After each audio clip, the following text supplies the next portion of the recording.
Hey everybody, what's going on? Hellmite here, bringing you another video from Grab the Lantern today. We are back at it again with another day of Runeterra, and I've made you guys wait long enough. It's time to finally play with some of the cards from the new region, Shurima, as I've mostly just been splashing cards from the set into my other decks, but I feel like it's high time that we finally actually played with a lot of the newer cards that came out, especially the new region, as Shurima was just added to the game recently. Now this is another iteration of a deck that I've been working on for a while. This is sort of a take on the Shurima Ascended deck. Obviously, we've seen that a couple of times with the Renekton and Azir, who you're trying to level up in order to flip your Sun Disc, in order to get them to flip to their level 3, and really be able to end the game from there. And generally speaking, this deck is attempting to do the same thing, with a build that's more focused around its champions, rather than just generally playing good Shurima stuff with a Sun Disc in the deck. So this deck is aiming to rely heavily on its champions, flip them, able to flip my Sun Disc, and then get those level 3 Ascended Warriors that will just allow me to close out the game no problem. Let's go ahead and take a look at the card by card here, starting off with Rite of Calling at 0 mana. I'm only running one copy of this because I don't necessarily want to see it in all situations, but this deck lives or dies by its champions, and I absolutely need to be seeing them. Therefore, Rite of Calling is essentially a 7th copy of a champion card in the deck. Generally speaking, I'm going to be casting this in order to look for something like a Renekton or like a Nasus in the later stages of the game in order to close things out. Or if I'm looking for one of their champion spells, for example, if I have the Renekton, but I need a Ruthless Predator in order to give him the Challenger, then that's what I'm going to be using Rite of Calling for. Generally speaking, I don't really want to see a ton of copies just in case I've already blown through a bunch of my champions, but it is worth having at least one copy because, like I said, I have to be seeing my champions for this deck to work. 2 copies of Buried Sun Disc. Now, this is a bit of a weird choice here, so let me explain myself. Buried Sun Disc will automatically show up in your hand at turn 1 if all of your cards are Shuriman, so I don't have to worry about actually finding this in the deck. However, if my opponent is able to remove the Buried Sun Disc or bounce the Buried Sun Disc or generally stop it in some way, shape, or form, I feel like it's not a bad idea to have a second copy that I can kind of hope and pray for in order to drop it and then continue my progress towards the Sun Disc level up, flip, and get those level 3 Ascendeds. There's an argument to be made that if my first Sun Disc gets destroyed and it's already been 10 rounds, that I'm never going to be able to level up a second Sun Disc, even if I see it, but we'll kind of see how it goes. I'm not entirely sold on this inclusion, but you guys will have to let me know if I should cut it or just keep it at the 2 Buried Sun Disc. I feel like this is a decent strategy to have, so we'll see how it plays out. 3 copies of Dunekeeper here out of the 1 mana mark. Now, this is a crazy good aggressive card, I feel like, because if my opponent has an empty board on turn 1, this effectively does 4 damage to the Nexus because of the Sand Soldier it summons. So that is a crazy amount of damage at level 1. I don't think actually any single unit can do as much damage as Dunekeeper can if you can play him on turn 1, so I do quite like that. He also counts twice for the purposes of Azir's level up, so I do like this, and this deck generally wants to be aggressive in the early stages, trading out with enemies, because those count as slay triggers, which allows me to start powering up my Nasus for later in the game. So essentially that's why a lot of these early cards are going to be trading out hard and trading out aggressively in order to hope and pray for that late game Nasus win. 3 copies of Exhaust are here. This is going to give an enemy -2/-0 and vulnerable this round at focus spell speed. So I generally like this as a way to enable my units to grab a terrifying backline threat like Fizz or Aphelios or Twisted Fate. This makes them vulnerable so I can chase them down, and also depowers them so the unit that is killing them ideally has a chance to survive. It also has great synergy with Renekton by allowing me to play this and then immediately swing into an open attack. So there is some synergy there. It's also maybe slightly a defensive spell if I'm able to play it before my opponent can swing, but obviously if they go for an open attack, this spell does nothing for me. Either way, it's a good inclusion. 3 copies of Aspiring Chronomancer. The Predict is going to allow me to sculpt the top of my deck a little bit better and sort of see what I've got coming, which is nice. His body is also fairly decent for his mana cost, so I can either use him defensively or offensively to summon Sand Soldiers off of Azir, so I do feel like he does a lot of the things that this deck really wants. 3 copies of Rockhopper. Now, this card has actually surprised me quite a bit by how good he is. I think I saw him originally and said, it's okay, but I've really taken a liking to this guy because he's a 3/1 for 2, which is already a fairly decent aggressive body. Like I said, he can swing and he can trade out aggressively, but he also summons a Roiling Sands as he comes down, which is really good as a sort of mind game card by saying, okay, my opponent wanted to curve out into their early champion, but now they know that their champion's going to get vulnerable, which means that I can hunt them down and murder them afterwards. So then does my opponent play the champion and it becomes vulnerable, or do they hold it in their hand and be inefficient with their mana base or inefficient with their ability to play the cards early on? Obviously, you can play around it. Sand Soldiers are actually hilariously good against Roiling Sands, but generally speaking, I feel like this card does fairly decently for what I want it to do. 2 copies of Ruthless Predator. This both pumps up a unit and makes an enemy vulnerable. Again, I want to be trying to challenge enemy units and just remove the threats early on in order to keep my opponent off their, on the back foot. And also, this enables my Renekton if I'm able to see him, especially given that I'm only running 2 copies of Renekton. I can't count on having a Renekton's Ruthless Predator, so I am running 2 copies of this in order to sort of supplement that. So that's essentially why it's in the deck.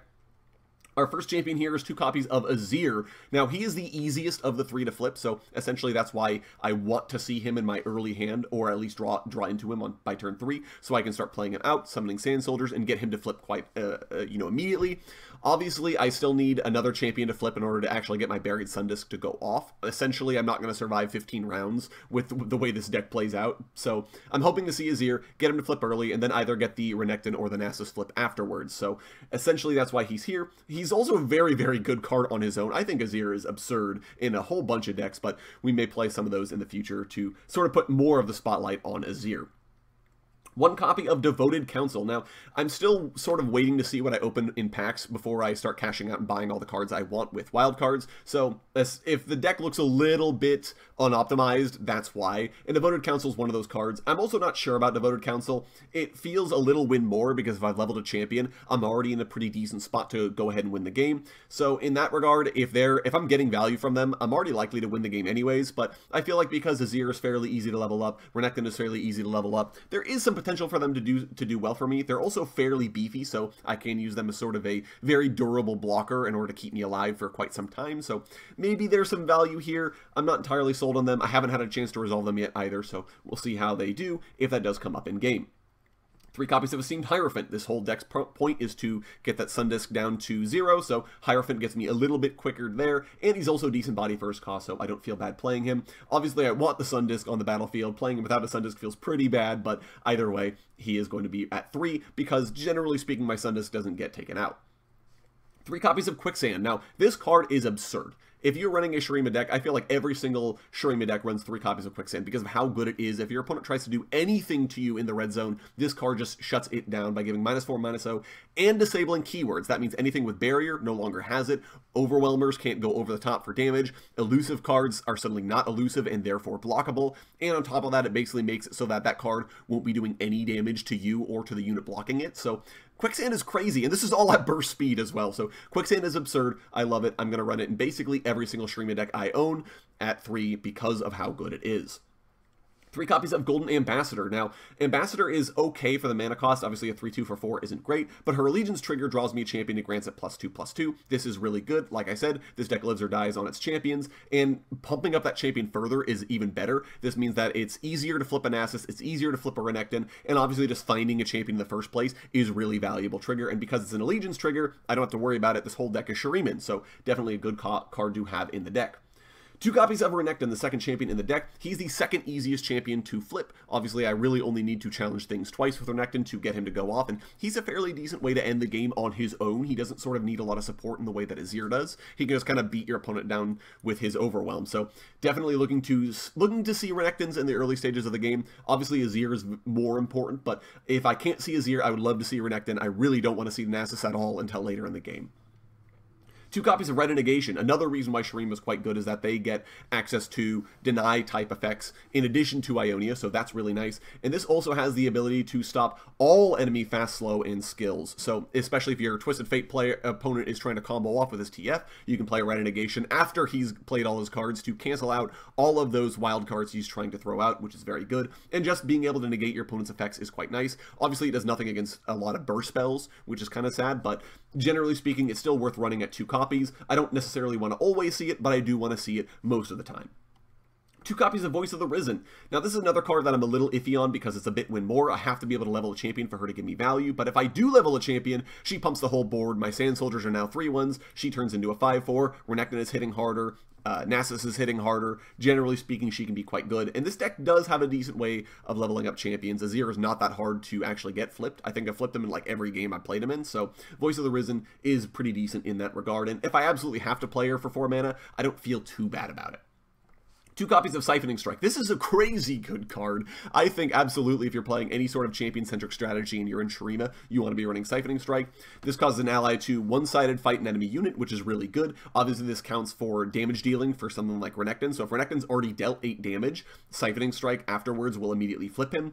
And it grants allied champions everywhere +2/+2 if the target dies. This counts as a slay effect for Nasus. This pumps up your champions. And like I said, the champions are how this deck is going to win. So generally speaking, I love how Siphoning Strike plays. 2 copies of Nasus here, speaking of Siphoning Strike. Now, obviously, I never want to see him in my opening hand. He's 6 mana, he's only a 2/2 fearsome at that cost if I haven't slain anything, so I just do not want to see this card at all. But if I can see him in the later stages of the game, after my sort of early aggression has traded out and done a lot of slay effects, then he can be sort of the best win condition that the deck has. I feel like Renekton and Azir are a little bit more counterable than Nasus, but Nasus, if he levels up even once, just becomes such a hard card for my opponent to deal with, so definitely looking forward to seeing him in the later stages. Finally, a single copy of Ascended's Rise.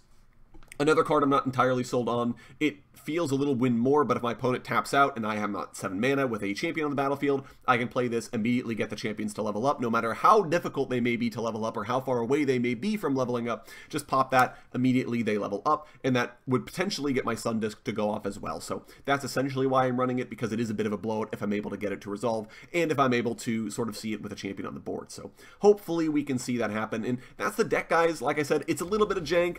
It's not entirely optimized, but hopefully it can pull out a win for you. So I will see you guys once we get back in the queue. And here we go, ladies and gentlemen. We're going to be hopping into game here with Sirach47, who's playing a Twisted Fate, Gangplank, Bilgewater Shadow Isles deck. This is not a surprise at all. It's a very control-centric deck that uses powder kegs on top of things like Withering Wail to clear the board, keep themselves alive early on, and then be able to either play the Gangplank or just win off the back of Twisted Fate, who's an absurdly good control card. I want actually none of these in my opening hand, saw both copies of Nasus, but Rockhopper early on is quite nice. A couple of the Rites and the Voice of the Risen, which not entirely happy with, but I could have done much worse for myself. We're going to go ahead and play out the Buried Sun Disc and start that ticking. I am feeling pretty good about this because I know my opponent doesn't have any efficient landmark removal in either of his regions, so that's pretty decent for me. He's going to come down with the Deadweight Deckhand, which I don't entirely like, but I feel like the best solution here is going to be play the Rockhopper out. If I have to take a bit of damage here early on, I'm not that worried about it, especially given that I'll be able to challenge this on the next turn. Yeah, and he doesn't really want to swing because I think he does want to save up the mana. I could totally get blown out here by something like a Make It Rain. Unfortunately, I don't have the mana for the Rite of Negation, so I feel like the answer is just going to be to swing in and kill the barrel and essentially force him to play his card right now. If he does, great, I got it for a fairly limited value. It's actually going to be the Vile Feast. Okay, so either way, it is something that I was kind of expecting to happen. So yeah, so the Rockhopper is going to die, but at the very least, and he's actually going to get the Spiderling to take the Roiling Sands, which is pretty bad for me, but I can just play the Esteemed Hierophant for a bit of defense, tick down the Sun Disc a little bit, and I'm not too far off at the end of the day, so generally speaking, I could have done much worse for myself. Opponent's turn now, sitting on 6 total mana here, but I would expect to see something at the 4 mana mark. He is not likely to play the Yoral Grifter, which I know is a fairly decent card. Instead, he's got the Twisted Fate. Just going to go for the blue card here, which I could stop with Rite, but I don't think it's worth it. But unfortunately, that is a pretty early TF, and I don't have a good way of stopping it at the moment, so not quite happy with this. We'll play the Voice of the Risen, though, just because it's a fairly efficient card on its own. It will do a lot to protect my life total. If he swings, I'm not going to block the TF because it means he's got a combat trick somewhere. He does not have it, so that means I can't just pass the turn back, which is useful knowledge for me at this point. And I'm not seeing my champions, but of course we have the Golden Ambassador to go find me one, which is quite nice. It is the Azir who's going to get the +2/+2. I'm not really happy to see that. Azir doesn't do as much with the power bump as the other two, but I just needed to see a champion at this point. Azir's actually ticking along decently with his level up condition here as well, so see what my opponent wants to do. He's sitting on a ton of mana. He's going to go for the Petty Officer, and he's still on 5 mana, unfortunately, which means he could just totally blow me out with something like the Withering Wail. We'll play out the Dunekeeper. We'll essentially make him play it if he's got it, burn that spell mana, and sort of force him to play a little bit more defensively. Unfortunately, I can't play the Rite. He doesn't have it, so we will actually go ahead and go on the offensive here. I definitely want to be grabbing some of these in order to just get rid of them and see what he has from here. Yeah, so he is going to go ahead. That should be Withering Wail. I would not be surprised at all. Yep, so he's going to clear out actually most of my board, unfortunately. at least he's not getting any value from the lifesteal, and we will at least kill off his Spiderling. So, it's not a lot, but at least we're forcing him to play his barrels reactively instead of proactively. I would absolutely hate it if he was playing into those barrels and doing aggressive things with them.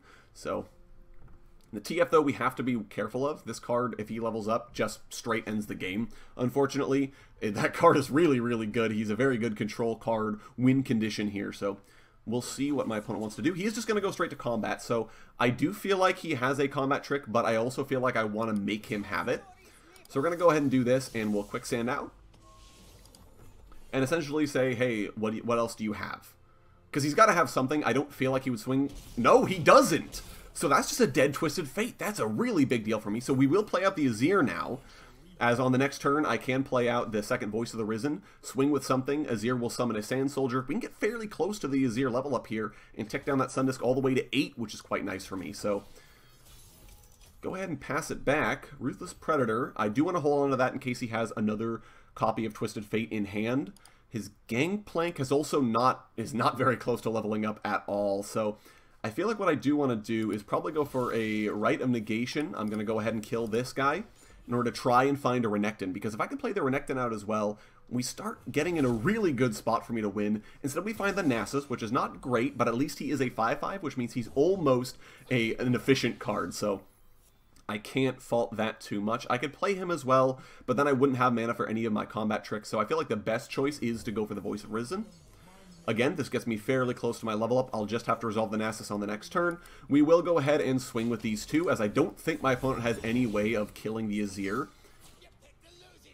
He will go ahead and block out, which makes sense. He may have a Make It Rain or something else in order to trade out aggressively. He doesn't actually, so I'm tempted to play this to win harder, but I feel like it's probably better off to hold on to it just in case. We will be getting a lot more of my Slay triggers as well, so Nasus is now up to a 7/7. He has to strike for 10 in order to level up, so he's not quite there. That's a more powder. I really don't want to see that, but there's nothing I can do about it. So my opponent's definitely going for something big on the backswing that will likely kill my Azir, which is very unfortunate. But as long as I'm able to at least play the Nasus before he plays his card, I won't be in too bad of a spot. See what he's got. It is going to be a Lamb's Respite, so his barrels can't die. We do actually have to stop that from resolving. So we're going to destroy a mana gem because I don't need the mana as bad. Now, if you're curious, it means that essentially he gets to play out the barrels, and then when he plays any spell that would cost him barrels, it doesn't cost him at all. So either way, we'll play the Nasus. We get the Azir to level up. This also ticks down my Sundisk to fairly close to completion at this point. Yeah, 6 turns, which is not too bad. The flipped Azir is not that great, but also I forgot we've got 2 Voices of the Risen on the battlefield, so he's just going to warning shot me for 3, which is a lot of damage, don't get me wrong. And he's got the Riptide Rex. This is gonna hurt quite a bit, but we'll just kind of roll the dice and see what happens. If a lot of these go for the Nasus, I'm not too worried.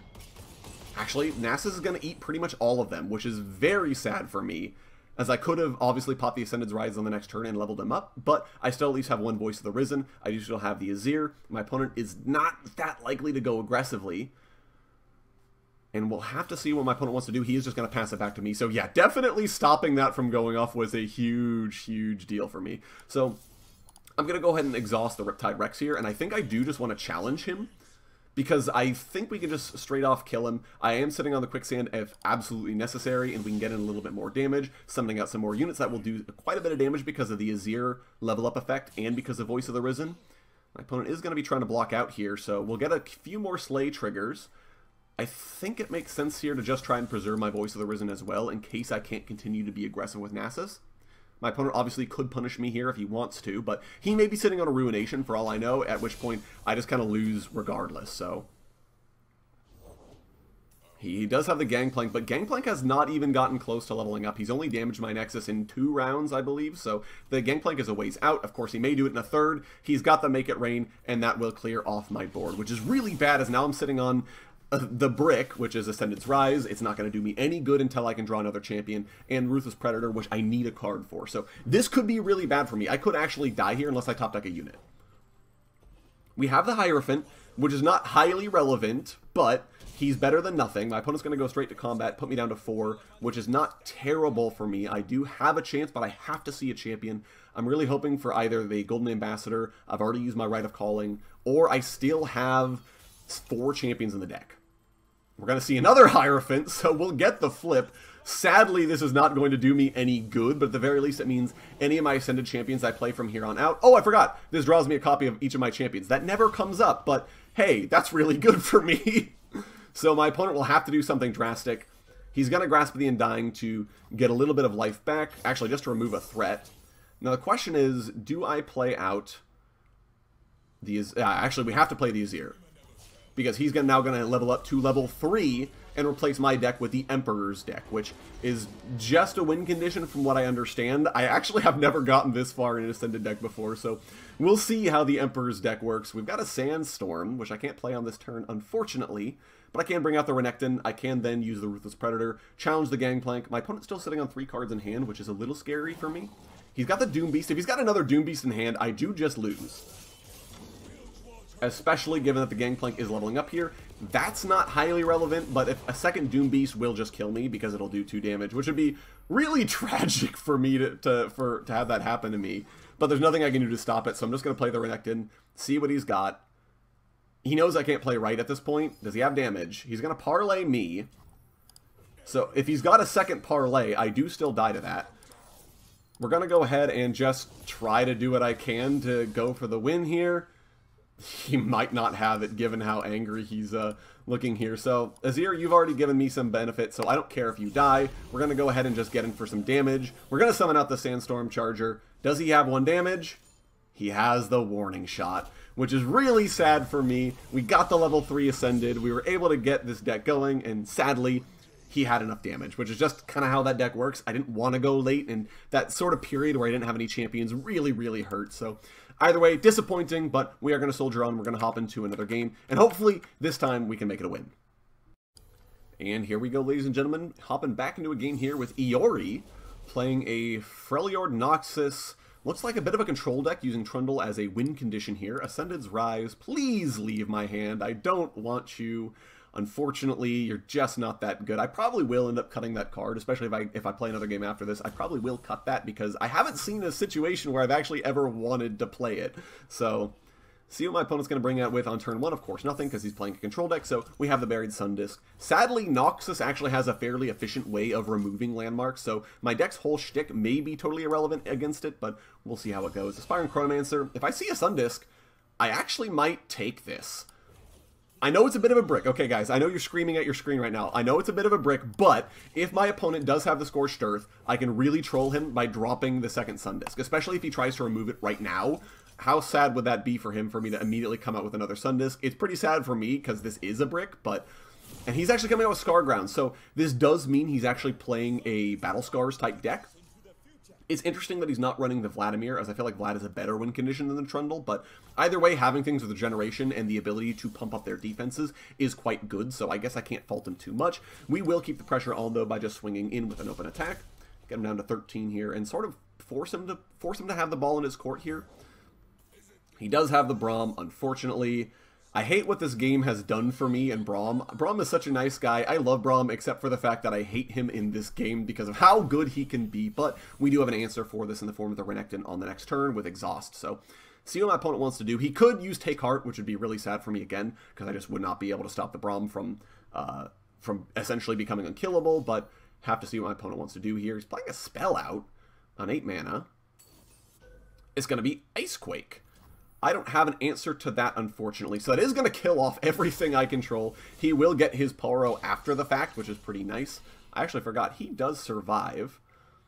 But we are going to play the Renekton then, because my opponent now, he can't, well, he can still swing if he wants to, but the Renekton does mean he has to be a little careful, and especially given that Braum is now tough, Renekton will still kill him because of the bonus he got from Golden Ambassador.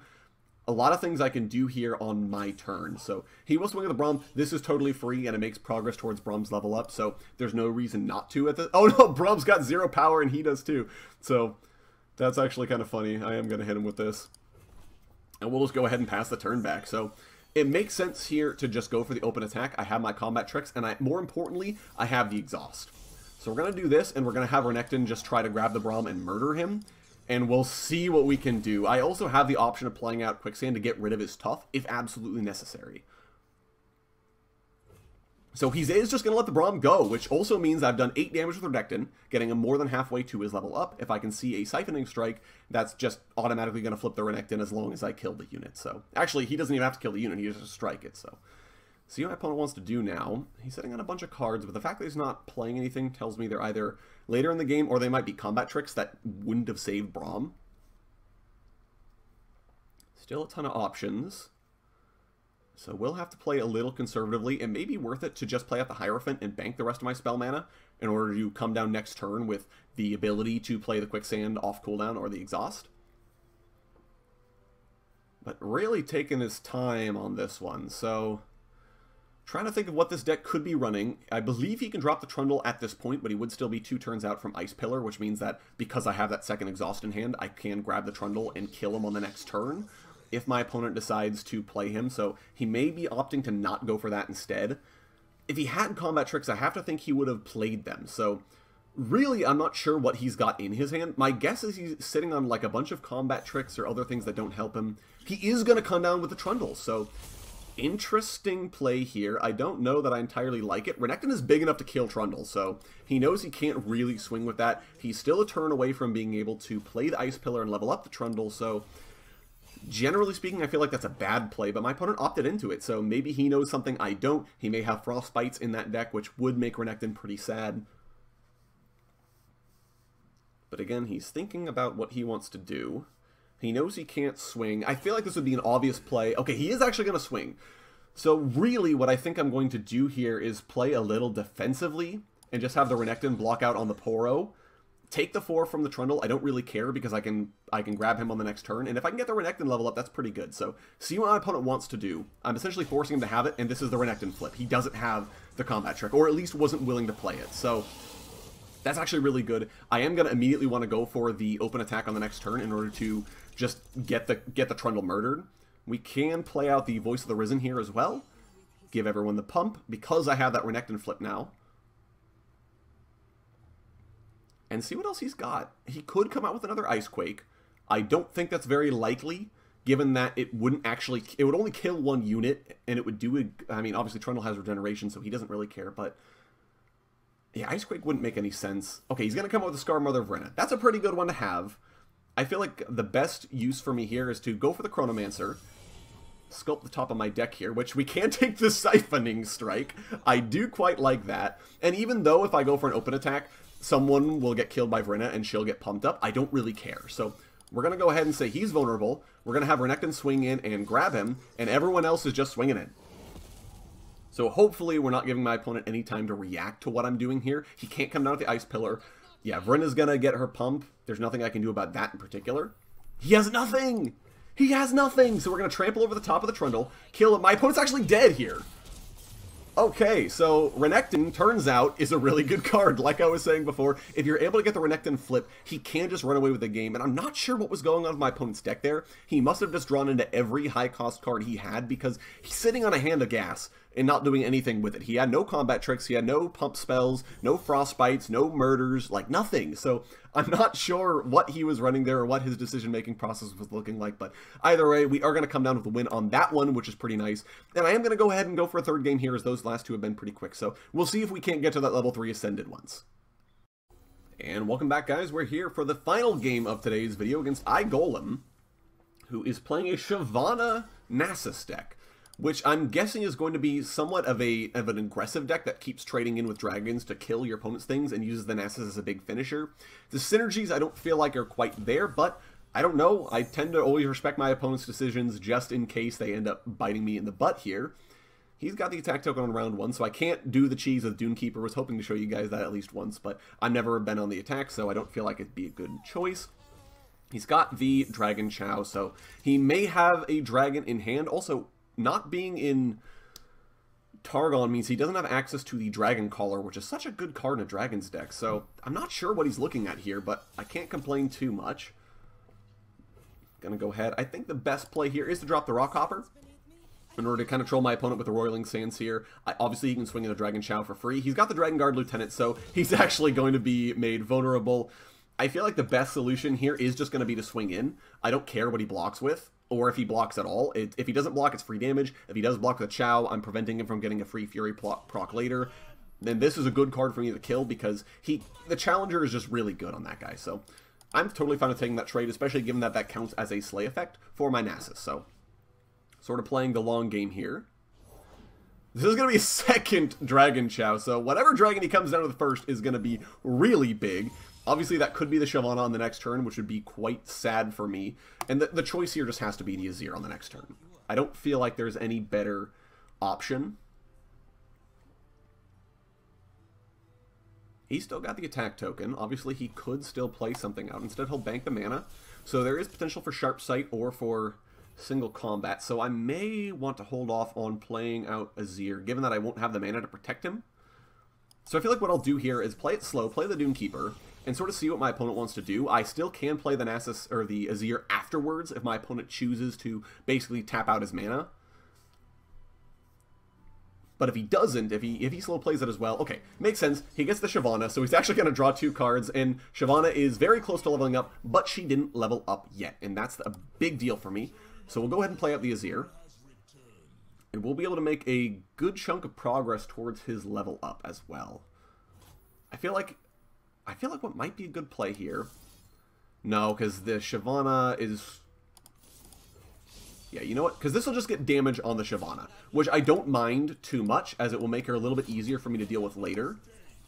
And it also means that I'm able to get in with a bunch of damage with the rest of my board. I do have Quicksand to troll the Shyvana when she swings in on the next turn. So unless he's got something like the single combat, that would be tragic.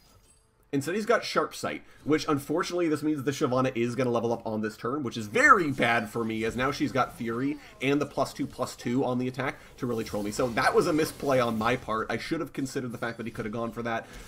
And unfortunately, now that she's at 5 health, I don't think I have much of a way to deal with her. But we are getting in for a bunch of Nexus damage, so that's quite nice. And as long as he doesn't have a way to give her Challenger, Azir can continue sitting on the backfield and seeing units and hopefully looking for a level up.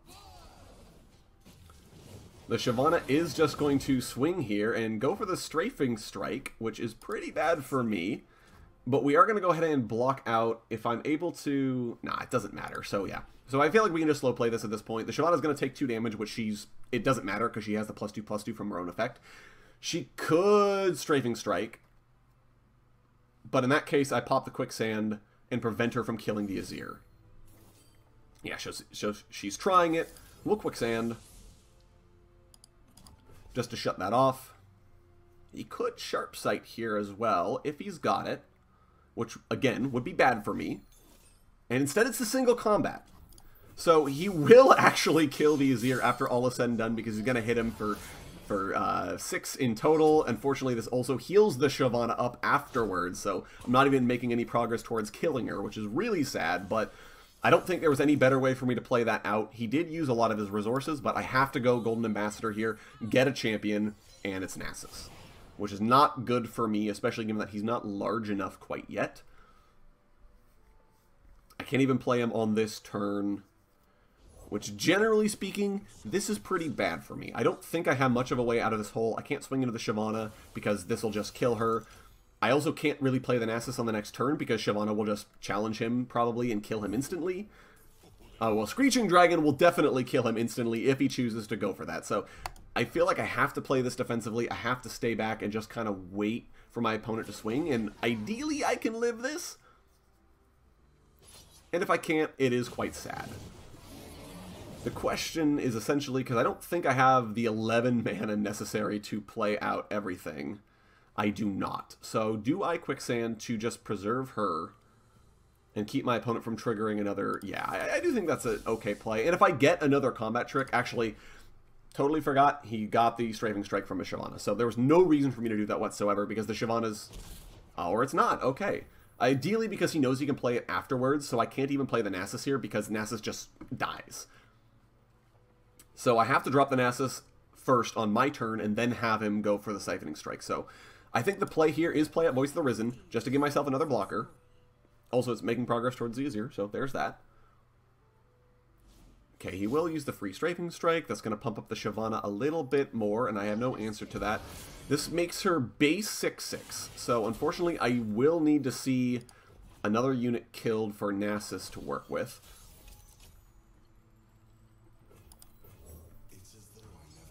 So we will play him out here and basically hope my opponent doesn't have a way of fighting him right here. Concerted Strike would kill him. Single Combat would kill him. If I'd have actually played the Exhaust first... Okay, instead it's just an Egghead Researcher. I don't mind that so much. Now, I could Exhaust here, challenge the Shyvana with Nasus, do some damage, and then go for the Siphoning Strike on the backswing. That may be my best bet. And I do think... I think it's my best chance to try and get back into this game. But essentially, this is leaving a lot of power in his court because he's got all of those cards in hand. So he definitely could be punishing me. I'm trying to even remember what his other region was. He is playing Shurima. So he could Quicksand me. Instead, he's got the Unyielding Spirit. That's really bad for me. As now Nasus is going to be not big enough.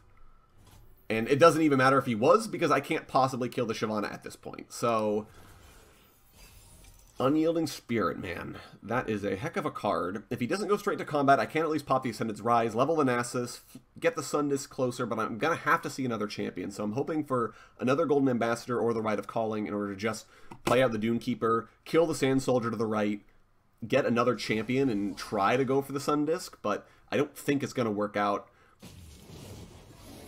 I'm tempted to not even block here.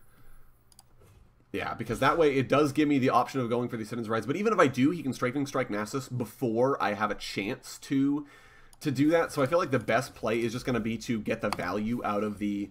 No, because he always has the option of going for that. Oh, that's brutal. Yeah, actually, there is no way for me to win the game at this point. Because I have nothing that can remove the Shyvana, and Shyvana is just going to kill my units at every turn. I have nothing that's remotely big enough to deal with it, so... As bad as it sounds, I am going to concede, because I have no way of winning the game at this point. The Shyvana is too big for me to deal with, and she literally can't die. So, it sucks. That was a really bad last game. The first two games were much better, even though I lost one of them. But it is what it is. It is sort of the weakness of the deck, and especially... A lot of people have not been playing Unyielding Spirit. I did not expect to see that. Would have loved to have had a Rite of Negation for that, but... Like I said, the deck is not super optimized, so it's hard to say exactly what I'll see. That's the problem of not having 3 copies of everything in a super optimized deck, is you're never sure what you're going to see when you play the deck, so it sort of ends up being sort of a roulette as to, well, I know the tool's in the deck, but I have no idea if I'll find it. So either way, those are going to be the games for today, guys. I hope you did enjoy watching, even though I got smashed twice today. I hope you guys did enjoy the game we were able to win, and seeing the level 3 Ascended, hey, that was pretty cool. First time I've done that, like I said. So either way, that's going to be it for me today, guys. Thank you all so very much for watching. I hope you enjoyed it. If you did, go ahead and leave a like on this video, and if you really enjoyed it, consider subscribing. I upload a video every Monday, Friday, and on patch days as well, and it's looking like these Runeterra videos will be a thing going forward, so on Sundays you will be more Runeterra content uploaded to the channel, just in case you guys want to stick around for that. So anyways, thank you guys so very much for watching. I do appreciate it, and I'll talk to you all later.